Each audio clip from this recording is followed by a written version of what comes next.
والمخلصين معنا سوف يتم القضاء تماما على الفقر والقضاء على الفقر.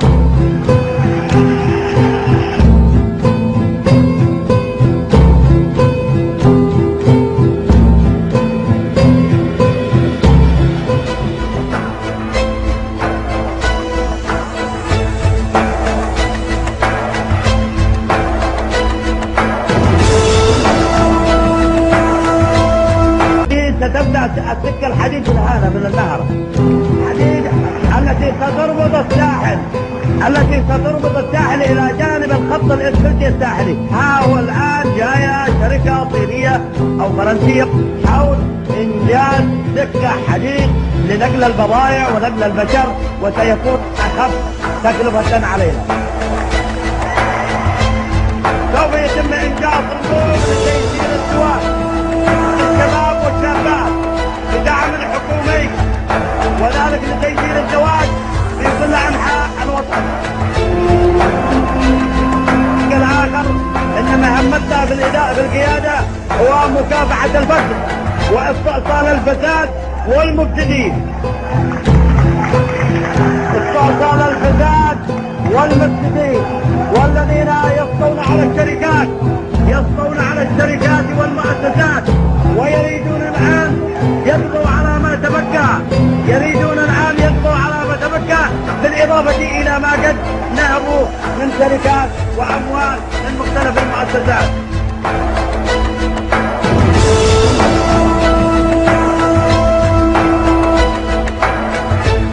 مهامنا المستقبلية إن شاء الله القضاء على الفساد ورحيل الفاسدين من أينما جو ومن أي مكان ومن أي قوة سياسية.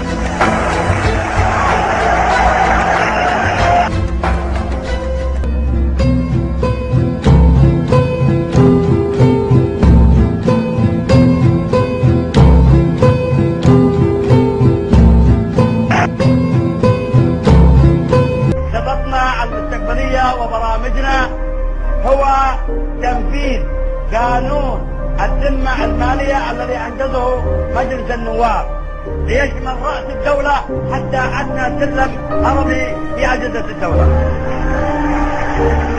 وبحيث هذا القانون أن يشمل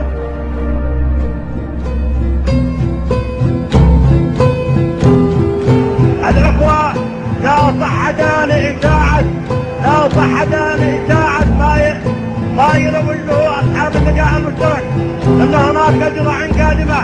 لا توجد أي إجراءات ولا أجراء على الإطلاق، ولكن توجد على المزارعين والصيادين، وأنتهج الزراع وإلى الأبد. ولكن هذا في خيال المشترك أنه يريد أن يعمل زراع، فالزراع في راس المشترك. لا وجود في سياستنا لاتخاذ هذا الكلام. عندما نقول لكم بوضوح شيئا هنعمله، يعني فعلا اننا نتابع وسنعمله حقيقة. يعني لن يكون قد خطبنا خطابا سياسيا او تنمويا لدغدغة عواطف الجمهور او الكذب على الجمهور كما يفعلون اليوم من خلال هذه الحملة. سيقول قائل هذه دعاية انتخابية. انا عمري ما اعمل دعاية، اتكلم ويتبع القول العمل.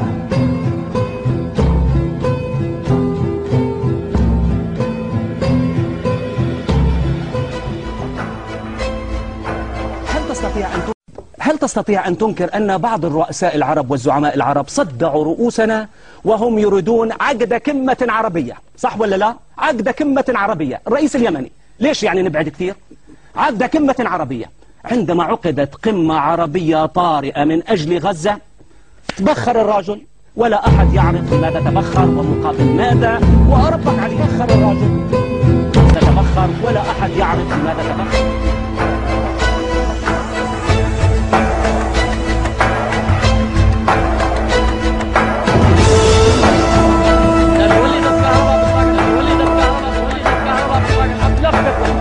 قبل 11 شهرا و4 أيام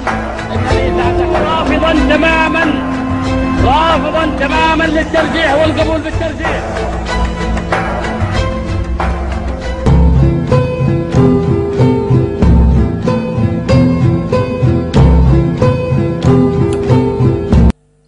مش أنجزوا عليه عبد الله الصالح ولا أنجز آخرين، هذا كتاب الله نزل هو المرجعية. العلماء خلونا متعايشين،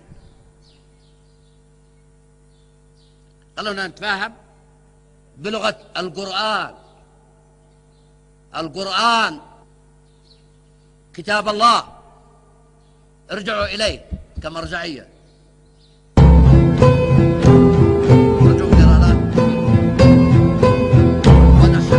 ونحملكم يا علماء لا من المسؤولية.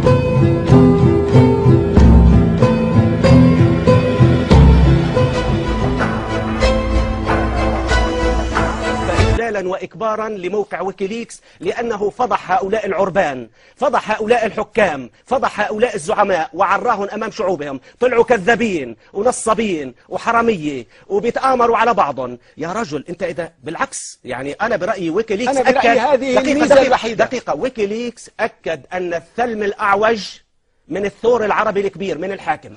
هل تستطيع أن تنكر ذلك؟ طيب عندما تكشف لك ويكيليكس أن حاكما عربيا يتآمر على شعبه، يقول للطائرات الأمريكية اضربوا هذه المنطقة، ولك هذا شعبك، لك شعبك معقول تتآمر على شعبك؟ وبقول لهم أنا بقول إنه أنا ضربتهم. طيب هذا واحد بيحترم حاله، هذا زعيم بيحترم حاله.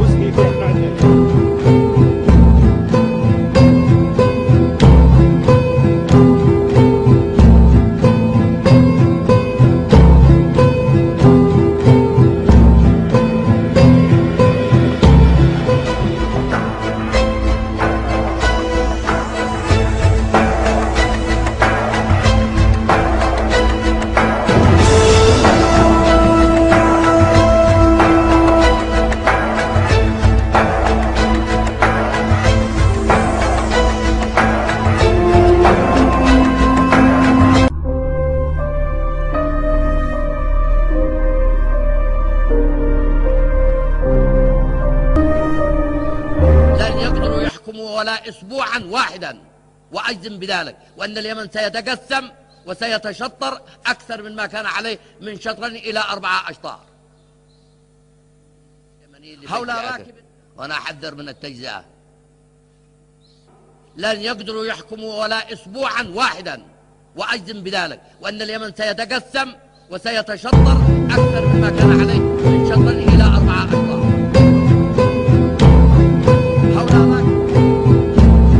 ما يجري في عدن الآن هم داعين إلى هبة يوم غد الثلاثاء للتضامن مع عدن، تضامن مع حرق مع إتلاف الممتلكات والسطو على أقسام الشرطة وعلى مراكز الدولة في عدن وحرق سيارات الناس، ويتضامن معهم اللقاء المشترك غدا في هبة ويوم الجمعة في هبة على أساس تضامنا مع محافظة عدن.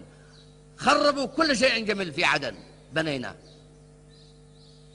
قتلوا الشرطة، أزهقوا الأرواح، يرموا البيت إلى بيت بعد غروب الشمس.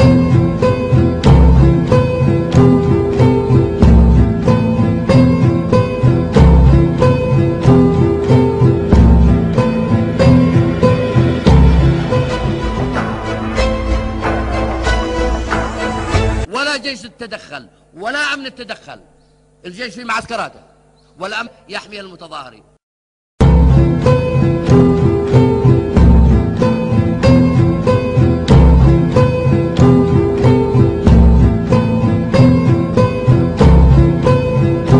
يقول له تعال نتفاهم، لأن الحوار قال لا أنا أريد السلطة لكن عن طريق الشارع. تعال قال الحوار